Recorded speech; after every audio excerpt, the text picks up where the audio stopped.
I had to start it over again.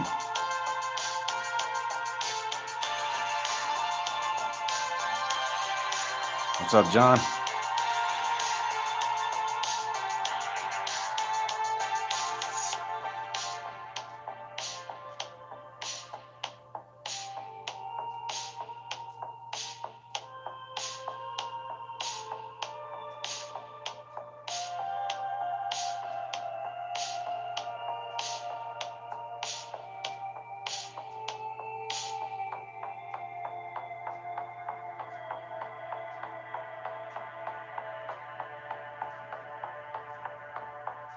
What's up, O3?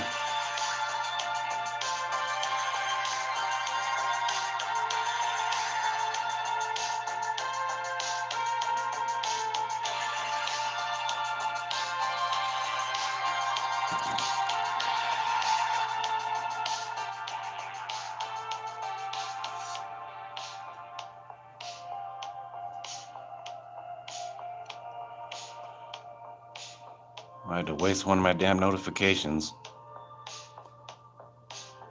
I had 4 people in chat and only 1 thumbs up.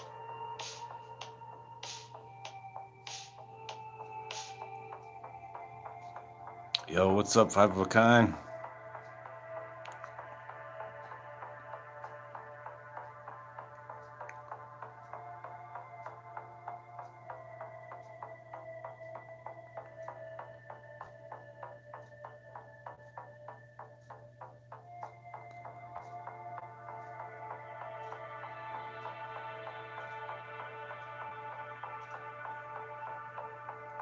It's quite alright.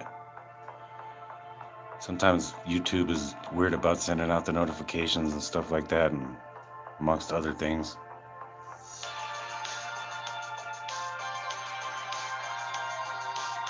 Oh, okay. You liked it so hard that the button smashed you?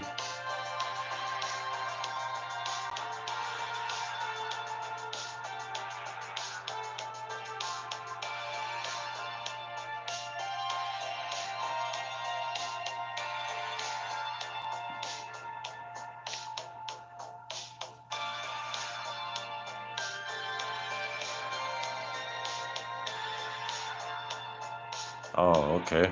Hey, Cammed Up Caveman. Yeah, I bet, man. All right, get yourself checked out. 14,000 pounds of paper. Shh.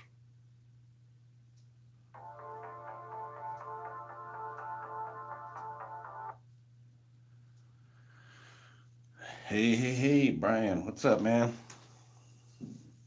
Brian of Five of a Kind Media, along with Anna Banana and Cammed Up Caveman and John and O3. Thank you, guys.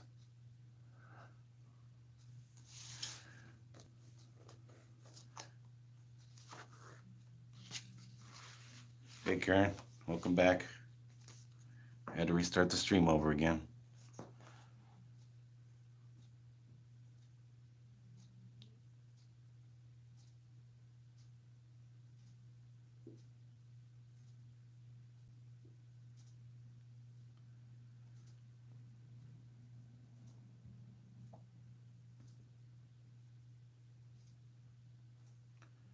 All right, this is just experiences in the Pacific from the Code Talkers, and this is pretty close to the end. I mean, I don't know how many chapters there are. Let's see.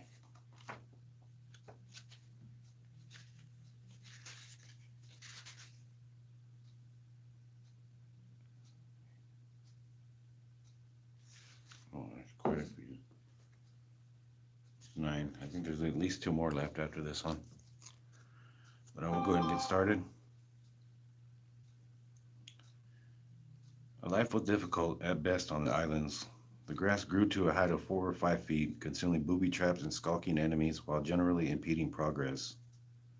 There were mosquitoes and other insects, snipers, thirst, malaria, and gastroenteritis. One writer reports that memory of the simplest creature comforts, such as warm water and a bed with clean sheets, existed only in dreams for the man in the jungle. Charles Newman reports in the 4th Marine Division Association newsletter on March 1973 that a medical officer attached to one battalion of the 4th Division is supposed to have given the following medical bulletin before their assault on Saipan. In the surf, beware of sharks, barracuda, sea snakes, and anemones, razor-sharp coral, polluted water, poison fish, and giant clams that shut on a man like a bear trap. Ashore there is leprosy, typhus, filariasis, yaws, typhoid, dengue fever, dysentery, saber grass, insects, snakes, and giant lizards. Eat nothing growing on the islands. Don't drink its water and don't approach the inhabitants. John Toland, historian, describes Guadalcanal in this way. From the air, Guadalcanal looked like tropical paradise of lush green mountains, forested shores, and colorful coral reefs. In reality, it was paradise lost, a study in dramatic contrast, peaks, barren hills, and dense dark green jungles.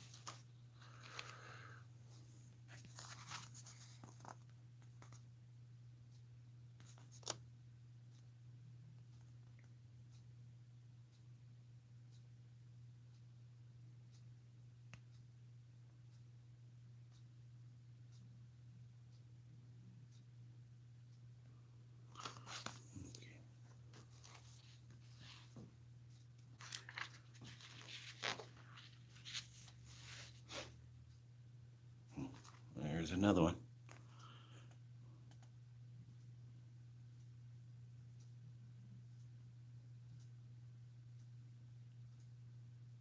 Hey, what's up, Deshaun? Welcome in, man. I'm glad to have you here, man. Always good to see a new face in chat.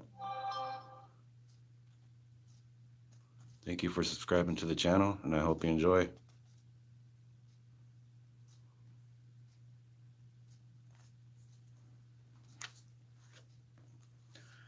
The Indians seem to be better prepared to cope with the situation than most of the Anglos.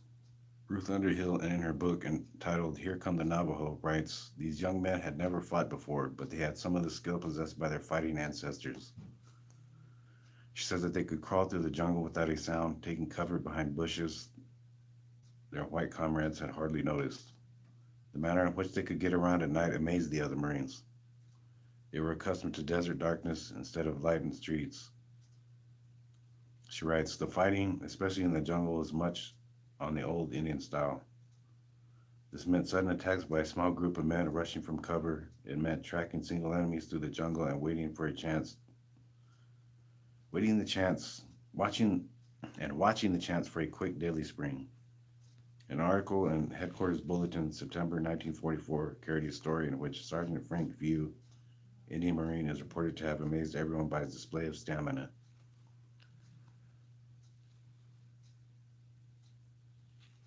Sergeant Frank View was one of 3 Marines who returned from an ill-fated expedition which was ambushed by Japs. Attacked by an enemy soldier, his machine gun jammed and he was struck in the arm and chest with a bayonet. But he knocked the rifle away, choked him, and stabbed him with the Jap's own bayonet. He borrowed a fellow Marine's pistol to kill another one, and then succeeded in getting his own gun working by putting a cartridge in the chamber each time he fired. Using his method, he killed one more of the Nipponese force before he again joined the main body of Marines to battle with him against the attacking unit. When the Leatherneck's chances appeared hopeless, Few and 2 other survivors finally dashed for the water. He swam 4.5 miles through shark-infested waters before reaching safety. And at the end of the ordeal, those who interviewed him said he hardly seemed physically tired. Another writer says of the Indians that their racial characteristics, stoicism, keen sense of perception enabling them to spot a snake by sound or smell, long sleek muscles built for almost indefatigable endurance, extraordinary muscular coordination, and an almost weird faculty for crossing any kind of terrain in the dark, made them indispensable warriors. Through the years, the Navajos had demonstrated their fear of dead bodies, a fact that was of some concern to Marine officers. One Navajo reports that his mother, who died when he was 6 years old, was buried on a neighboring hill not far from the Hogan. He was forbidden to visit the grave because his elders believed her spirit might come to him in the night to strangle him. One day, a few years after his mother's death, he unthinkingly wandered to the spot where his mother lay, stumbling over the grave. He was terrified, but days passed and nothing happened. He has realized for many years, of course, that the superstition has no basis. As far back as 1902, we have an example of this fear of a dead body. During that year, the federal government appropriated the sum of $500 to build a dam and irrigation system on the reservation. One of the Navajos died while digging a ditch on the project, and the white men buried him. The next day, word got around that the shovel used to dig the grave was in the hands of a certain Navajo workman on the job. When the man discovered the offending object in his hand, he dropped and vigorously rubbed sand on his hands to get rid of the evil spirit. However, when the Navajos went into the combat area, the sight of dead bodies seemed to bother them not at all. Yo, what's up? DJ Diego's. What's happening, man? Good to have you here. They accepted their presence as a part of the whole situation. One co-talker says that they used to cover the dead wherever they lay. They rarely had a hot meal, but sat on a stump and had something to eat from their mess kits. There would be dead bodies around all time. They just had to live with it and paid no more attention to the enemy dead than did the white Marines in the outfit. Navajos, like Anglos, differed in their reaction to stress and combat. One says, the only thing that bothered me was the big shells and bombs. When they landed close by and shook the whole ground, it was no wonder that some of the men went cuckoo. Small fire didn't bother me at all. Another reports that he was all curiosity at first and quick to shoot. During the second campaign, he was more hesitant, more careful. During the third, which was on Peleliu, he struggled with himself for control, but went through with it, obeying all commands. During the fourth, on Ikonawa, life didn't mean much to him anymore. He became resigned to death, almost immune to feeling. Yes, it is very sad when you don't care for yourself anymore. The next Marine Navajo, not a communicator, relates a mystical experience that is perhaps puzzling to some, but in its way very beautiful. One night, huddled in a New Guinea foxhole under orders not to leave it under any circumstances because the enemy surrounded the area, he was trying to sleep. He did not know until later that at that very moment, his sister and grandmother with the medicine man, relatives and friends, were conducting a ceremony over his civilian clothes, asking the spirit to protect him and return him to them safely. Says that at last he fell into a sort of a trance like a dream, and he heard the medicine man singing. Hey Tiff, welcome in Tiff. During a ceremony such as this, he says, it is the tradition for the one blessed to stretch out his arms and using a sort of gathering in motion, bring the fresh pure into his heart 4 times to make him strong. Hardly leaving his foxhole on a tropical night, this Navajo reports, I'd walked through the jungle and it was filled with light, like in the early morning. I walked through the trees, brought the pure night air into my heart, and presented myself to God that I might be a perfect man, that I might be strong against the enemy, that I should be returned to my people. Then I came back to the foxhole and woke up. But it had not been a dream. I had really walked, for I saw my tracks in the soft ground. After that, I had no fears. I was never afraid again. Hey, Broccoli, how you doing? Welcome. Welcome. Later, when the enemy bombed us as we hit the beach on Leyte Island in the Philippines, and everything was red, blue, and black together, my white friend and I knew we would be safe. We fell between planks that had been unloaded from the boat and lay there as the tracers came down, just like rain. When the raid was over and we got up and looked around us at the men who had been killed by bombs and wounded by shrapnel, we found that even though the planks had been literally chewed by shrapnel, neither one of us had gotten even a scratch. I knew then that the ceremony my family had with the medicine man singing had protected me from all danger. I came out of the war without being touched by the enemy.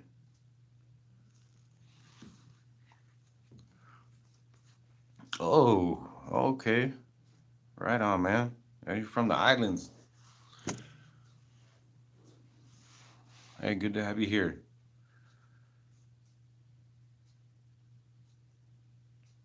One communicator confesses that he never sent a message without first asking the spirit to help him. It is quite possible that many of the others followed this practice. Marine authorities were confident that the Japanese would not be able to break the code. However, as a protective measure, great care was taken to keep the program secret. In the combat areas, security agents kept a wary eye on broadcast circuits looking for scripts that might have been carelessly left in view and that might be helpful to the enemy should the stations be captured. On one occasion, they found an Arizona trade journal carrying an article about life on the Navajo reservation. The agents seized the magazine with some apprehension, but they were able to breathe freely after pursuing the article, finding it harmless. Yeah, it's always good to have people from around the world to join in on your live stream. Very cool, very cool. Navajo instructors of code talkers drilled into the men the deep necessity for devotion to the cause. One of them says, I wanted those code talkers to guard their secrets with their lives. I thought of the idea of comparing them with the Japanese suicide pilots and Nazi elite guards. If they were captured, they should guard the code with their lives. I would ask, would you refuse to give away the secret of the code if you had a samurai sword at your throat? If the enemy would ask, what is your word for A? What would you tell them? You begin to bleed. You begin to feel your own blood trickling down, warm with the cutting a little deeper. You would lay down your life before you would tell, wouldn't you? I would look them square in the eye and ask them to answer yes or no. I would say, are you devoted that much? Are you willing to die for this secret method? As an instructor in the field, I ramrodded that. If, when I asked the question, a man would nod his head, I would say, no, I don't see a thing in your eye. If you say, I don't understand you, say, yes, sir. If it was definite enough to suit me, I would say, I didn't quite hear you. He'd say it a little louder, but I would answer him again, I don't quite hear you. Then he'd say with emphasis, yes, sir.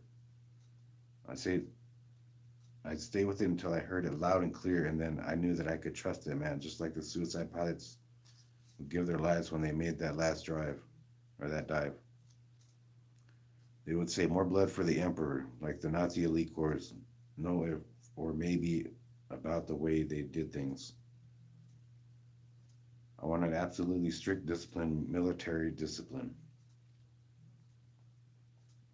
After serving as a code talker for a while, one of the men changed over to radio repair. Sorry. Of course, if messages came through in Navajo, he would try to get them. He would always have the work to do on the equipment. When he had completed repair on a radio, he would take it back to the front lines or wherever he had gotten it, pick up equipment that needed checking over, and return with it.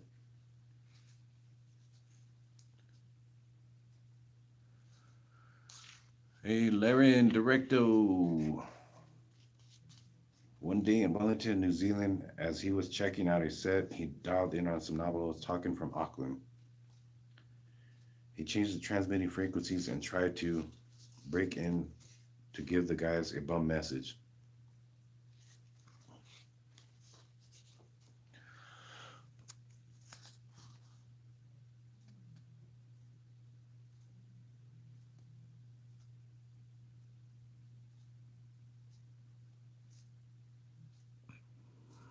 Private First Class Preston Toledo and Private First Class Frank Toledo.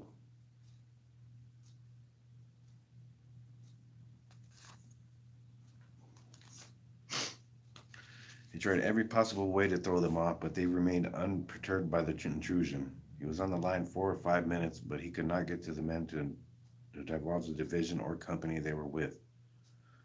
As he says, they just wouldn't buy it. He wrote down their message but couldn't decipher it. He says that after the restraining sessions in Hawaii, some of the original terms were changed, along with the addition of new terms, which made him decoding of their message impossible. That experience demonstrated to him that the boys were really with it. Hey, I appreciate it, Diegos. Appreciate it, man.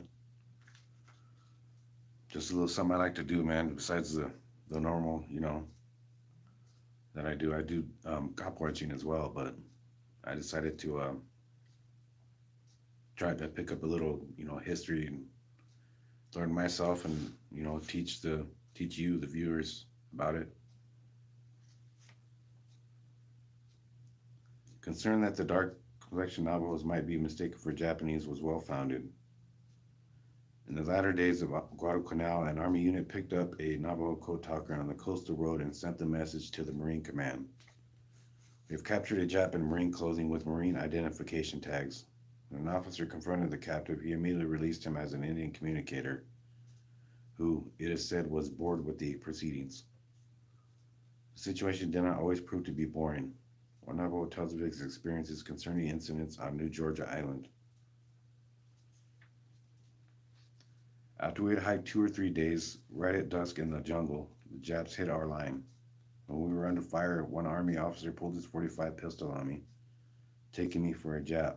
You see, my beard grows like a Jap's, straight down. An Anglo beard will follow the contour of the chin. So I had a hard time convincing the officer that I was an American Marine. They threatened to shoot me, but took me to headquarters at my insistence, where I was identified. I couldn't shave out there in the jungles, and so I was actually captured twice because of my beard. Most of the Indian boys had very little beard, but I did, way down there.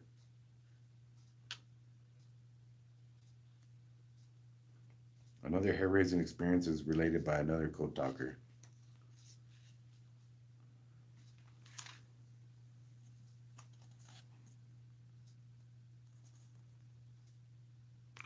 It's Corporal Lloyd Oliver of Shiprock, New Mexico, who's operating a field radio with a Marine Artillery Regiment in the South Pacific.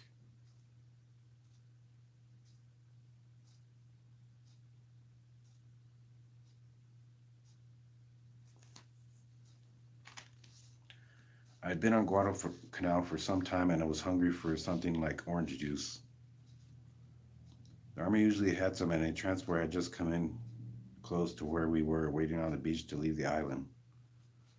I walked over to the Army supplies and started digging for orange juice, and when somebody put an iron in my back. I thought whoever it was just kidding and kept on digging. Finally said, "Get out of here, you damn Jap." The sergeant standing there said, "He has Marine Corps identification and speaks good English." The man with the gun said, "I don't care if he graduated from Ohio State, we're going to shoot him." I finally mumbled, I'm from right down there," but I couldn't see the direction because there was too much sweat running down into my eyes. Finally, they took me back to my outfit. I had 15 men around me, and the sergeant of the guard had a .45 cocked against my back all the way, and I had my hands up all the way. When we got to the beach, they asked, "Is this your man?" And of course, got the answer, "Yeah, that's our man." "Are you guys serious?"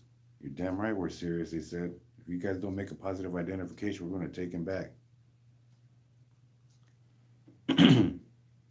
Finally, the lieutenant came around and said, "What's the matter?"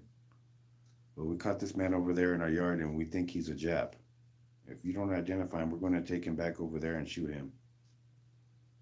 After that, they gave me a bodyguard. If I went to the head, he would come along behind me, this tall white man. I'd go swimming, and he'd go swimming. They made him stick right by me. One night we had a bombing attack, and I was there all by myself. Everybody, including my bodyguard, had taken off for the hills, but I was stuck there. Louis Steinbecker recalls another case of mistaken identity among the Navajos. The 4th Division had landed on the south beaches of Saipan, and the 2nd Marine Division had landed abreast on the left. The 27th Army Division was floating reserve. A few days after D-Day, when the Jeep radios came in, he was in communication with another corporal of the company.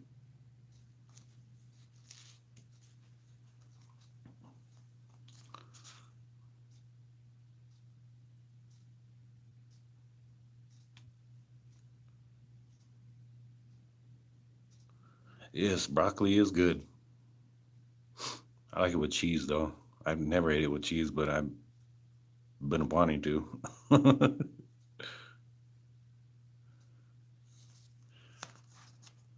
Or if you're talking about some other kind of broccoli, yeah, that's good too.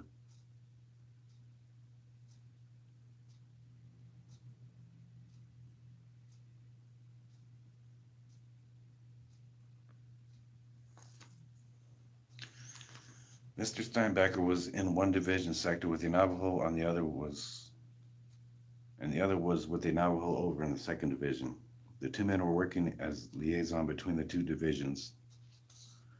It was shortly after they were set up on one occasion when Mr. Steinbacher failed to raise the corporal on his radio. He tried repeatedly and finally notified message center. They evidently got word by telephone or runner to the second division and cleared up the situation. This was the story. Evidently, men of the 2nd Marine Division, at least one particular group of the division, were not aware that Indians were among them. The corporal had left the Navajo in charge of the radio jeep while he was scrounging up some food or what have you. Along came some Marines and saw the Navajo in the jeep, thinking he was Japanese. They grabbed him, even though he tried to explain his identity as a Marine. It just didn't go over with his captors. They kept mistaking these guys for Japs, man. It's crazy. So you're an American with the 4th Marine Division, eh?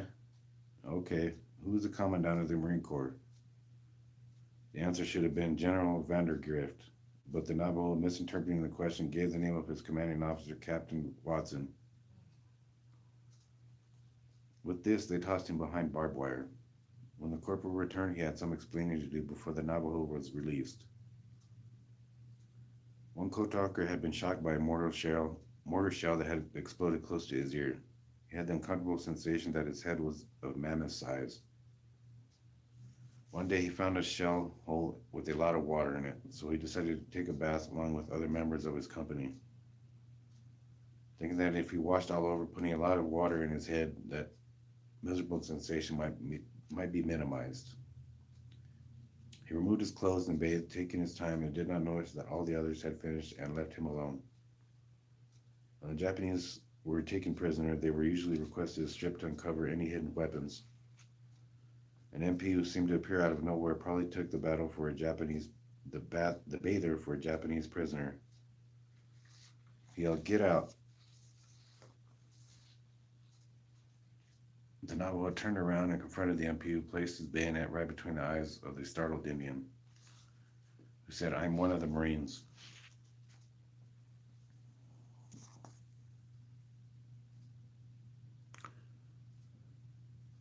Private First Class Cecil G. Trossip Orabi, Arizona Communication System on Saipan.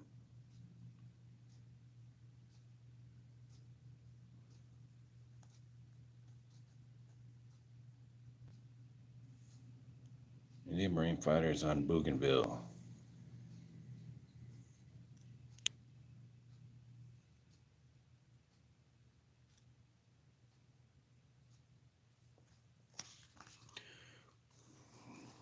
I am one of the Marines. About that time, one of his buddies appeared and said, "Yeah, this is one of our men."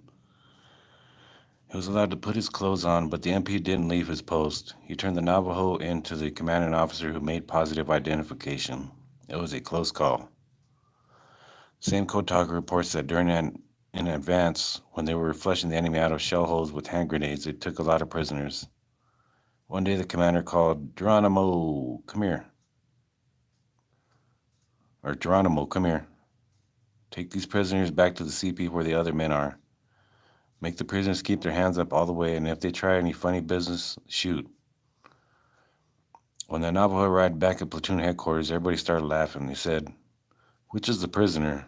Or which are the Japanese?" Another incident, or rather the danger of it, concerns a group of Navajos who one day worked with the communication section, stringing telephone wires a considerable distance ahead of the CP well into the area. All were supposed to be back during daylight, but they were delayed so much that it was more dark than daylight when they returned. There was some sort of parapet for them to come over, and just inside a guard stood with a 45 pointer right at the place a man's head would first appear. Everything was fine until one of the Indians stuck his head up and nearly lost it when the guard mistook him for Japanese. Colonel James Tinsley said we had to watch the war dogs carefully when they are around the Navajos. They couldn't tell them from Japs. It was discovered after the war that some of the Japanese were confused on seeing the Navajos and conjectured that they were natives of Alaska. The Navajos are resourceful. Here's one example. For some reason, on Okinawa, there was a shortage of supplies for the Marines, although the Army did not suffer. One of the code talkers describes the situation and tells how they met it. We were ill fed, so we gathered up all the rifles that we could find, all the Japanese flags we could find, all the weapons that the Japanese had abandoned, along with field officers' boots, and traded them for food from the doggies. This is what they were called. This is what we called the army men. We knew what the sugar, meat, and sometimes fruit were with the forward echelon of the army, so we traded souvenirs for food. Some of us Indians would sneak around in the ravines and maybe see a stray goat. We'd skin it, build a fire, and cook it. We'd kill a horse, butcher it, and roast it.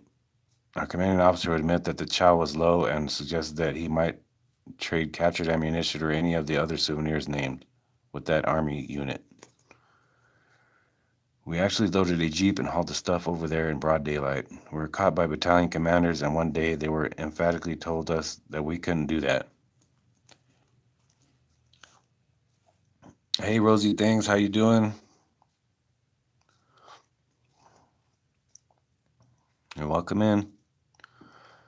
One day we spotted a young colt. We shot it and crawled over in the ravine, skinned it out, and we heard our white brothers say, "Hey, they got some meat over there."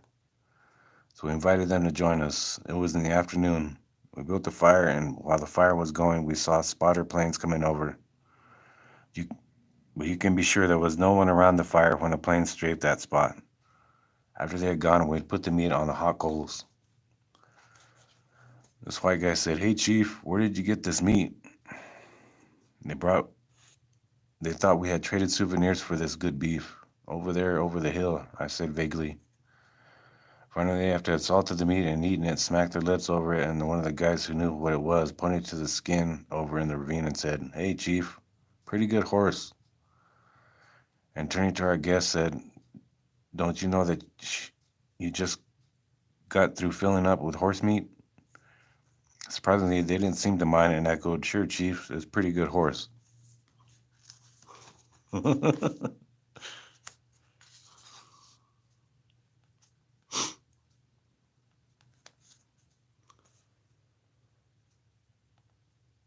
What's going on, Karen? You not feeling too good or what?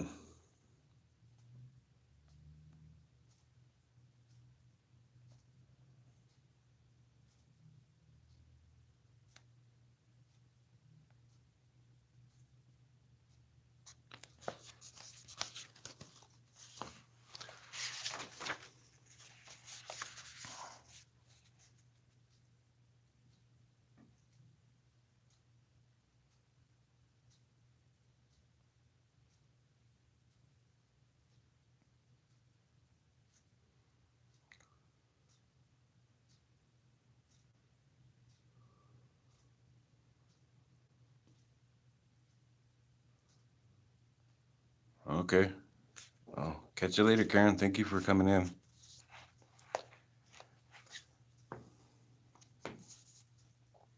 The Navajo's sense of humor is reflected frequently in war stories as related by both Anglos and the code talkers themselves. Ernie Powell, in one of his latest dispatches from Okinawa, described a ceremonial dance put on by the 1st Division's Navajos before leaving for Okinawa. In this ceremony, they prayed to the gods to sap the strength of the Japanese as they stormed the beaches. Anglo Marines watched the interest and amusement, but the Indians did not fail to point out later the ease with which the landing had been made, and reminded the Anglos of their ceremony. When the 1st Division met strong opposition in the south of Okinawa later, one white Marine said to a Navajo, "Okay, what about your little ceremony? What do you call this?" This Navajo smiled and answered, "This is different. We prayed only for an easy landing." One Marine officer recalls that there was something humorous about the way the code talkers worked.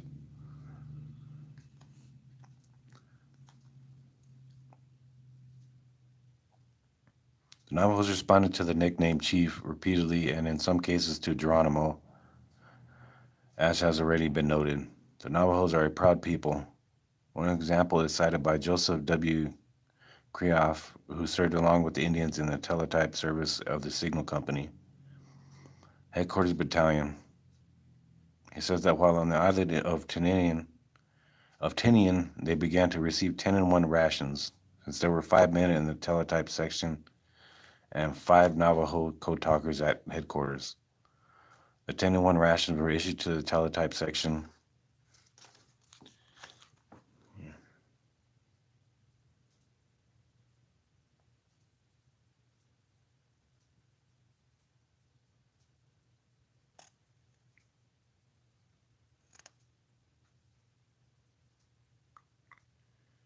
Private Leslie Hemstreet of Crystal, New Mexico, beats a native drum at a shrine on Okinawa.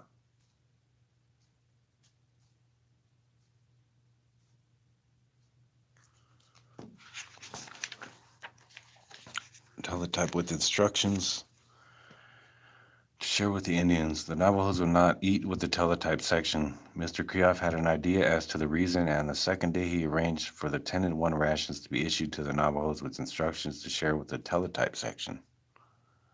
The plan worked very well. Joseph Kreoff comments that after the Japanese surrender, the men were ordered to participate in some athletic event every day.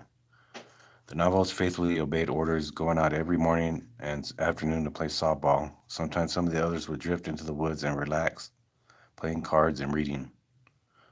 But they would march back to the area double time so they would be sweaty and grimy on arrival. Satisfaction with the performance of the code talkers in their sensitive assignment was expressed many times by officers who used them for sending operational orders and by other Marines who worked along with them. High-ranking military men questioned at first whether or not the Navajo communicators could be relied upon for accuracy. Hazards to be faced should errors in transmission or translation be made were almost unthinkable. One can scarcely imagine the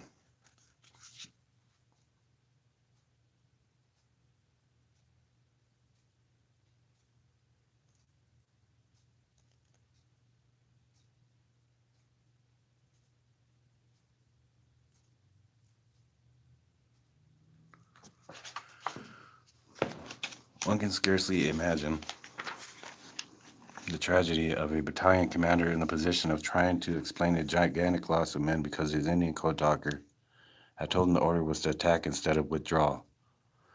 However, the Indians came through with incredible accuracy and infallible dependability. Colonel Marlo C. Williams, USMC retired, who served as commanding officer in Bougainville, Guam, and Iwo Jima, says of the Navajos, "In my opinion, these talkers were invaluable throughout the assault on Guam and other campaigns prior and subsequent to this one." Lieutenant General R.E. Cushman Jr. testifies the Navajo code talkers, of course, prevented the enemy from understanding the messages and therefore were of considerable value. When asked the question, how would you personally evaluate the contribution of the code talkers in winning the ultimate victory in the Pacific? The Navajos are modest in claiming credit for their efforts. One says, and rightly so, of course, it was the teamwork, a combination of all forces, that eventually won the victory. The code talkers were not used as much at first as they were later. In fact, not until the 4th Division were they used in the way it was originally planned. After that, I think we made history. Another agrees, saying that as time went on, the talkers became more and more important, adding, "On Iwo Jima, I could not go anywhere by myself by command of the general. I was always to have a guard with me to protect me. As has been noted, others has had the same experience." A third reports, "As you know, men in the first wave on the beach during an invasion barely have a chance to survive. The second wave has a little better chance, and chances are fair for the men in the third wave. On Tarawa, they put me in the third wave to give me a better chance for survival. I was in the front lines a lot, but they would keep us where the action was only half a day, no longer than a full day, and send us back, keeping us involved, but trying to protect us, and that they didn't want anything to happen to us. We couldn't be replaced like some of the men with general skills.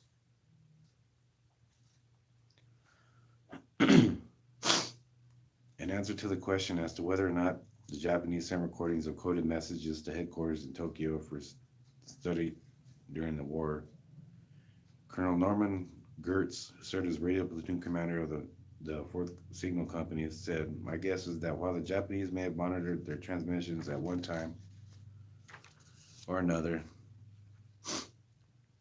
that became that because the Navajos were used during periods of tactical engagement. The Japanese really did not have either the time or facilities to identify the transmissions properly. Having had personal observation of the Japanese electronic equipment through the Iwo Jima campaign, I can almost speculate that in the field they did not have enough equipment to monitor our channels and record the transmissions for analysis."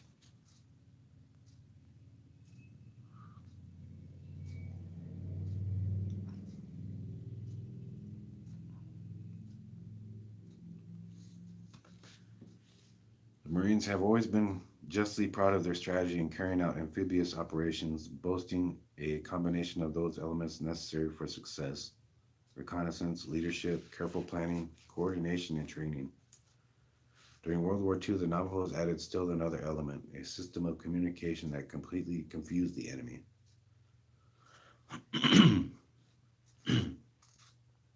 The contribution of the code talkers had been so invaluable that the Marine Corps wanted to keep the code as a permanent adjunct.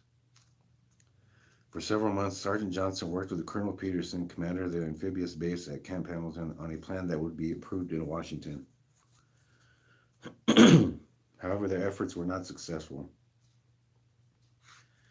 And Mr. Johnson now says officialdom seemed to think that there would be no more wars. The code was allowed to die. Looking back to the year 1943, we find an article that appeared in Flagstaff Coconino Sun that gives tribute to the men from the reservation.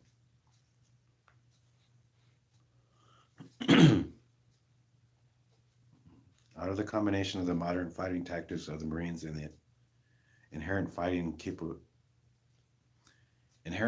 ability of the Indians is evolving one of the hardest hitting units of the hard hitting Leatherneck Corps.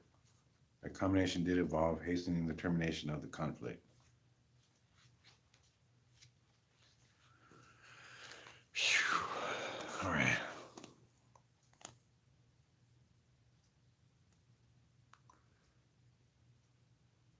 Private First Class Carl Gorman of Chinle, Arizona, man's on an observation post on a hill overlooking the city of Garapan.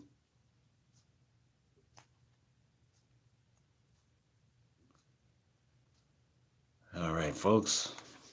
That's going to do it for that one. We do have 2 more chapters left, which I'll leave that for tomorrow. And we can go ahead and turn this book in. And there's another book I was going to look through, was Salome, Arizona. So that was a special request by Just a Guy Having Fun.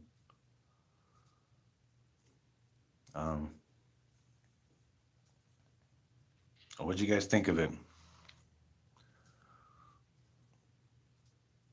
Let me know your guys' thoughts here.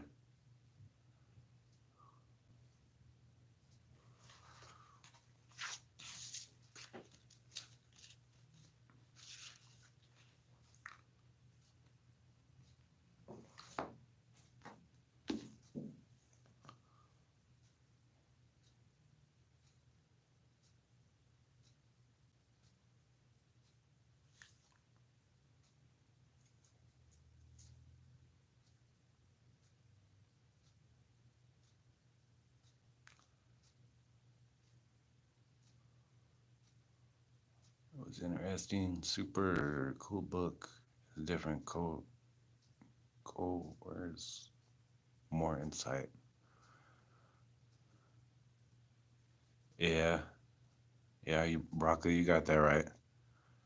Just being called the names like that, like Chief and Geronimo and stuff like that, and being mistaken for, an Asian person, you know.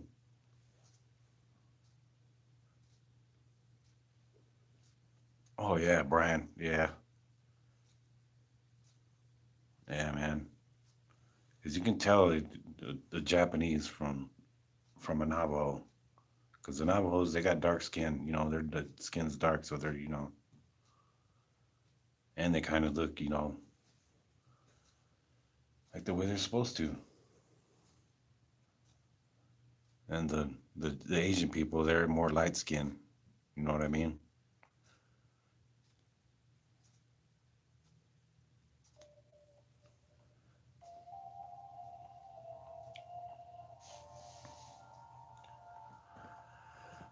Um, I just want to say thank you guys. Thank you guys so much for always being here and showing your support every time I go live, as much as you guys possibly can.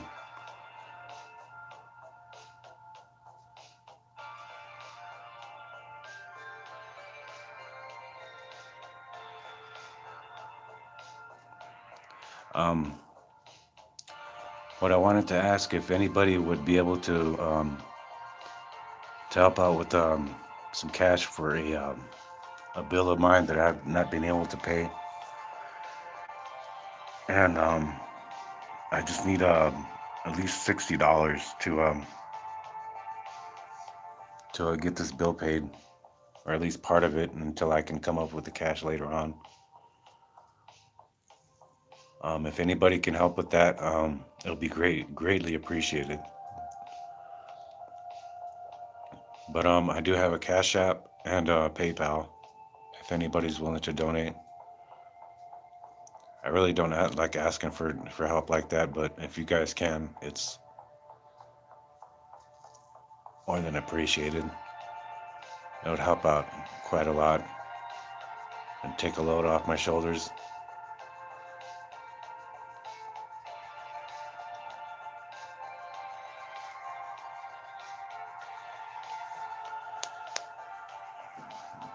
But yeah, I'm gonna go ahead and shut the stream down.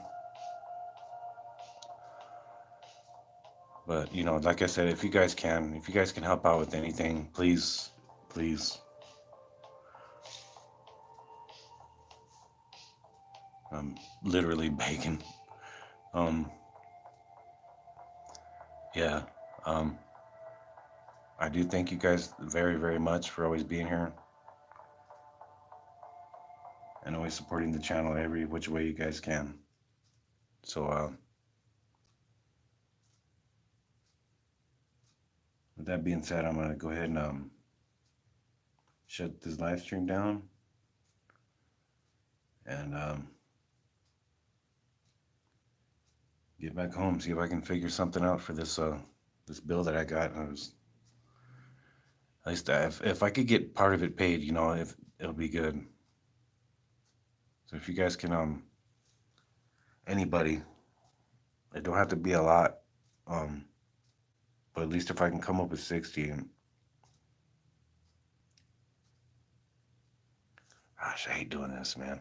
But yeah, you know, you guys already know. I'm sorry I have to keep repeating it. But if you guys can, thank you. And if you can't, it's quite all right. And we'll catch you guys on the next one. We'll be back tomorrow.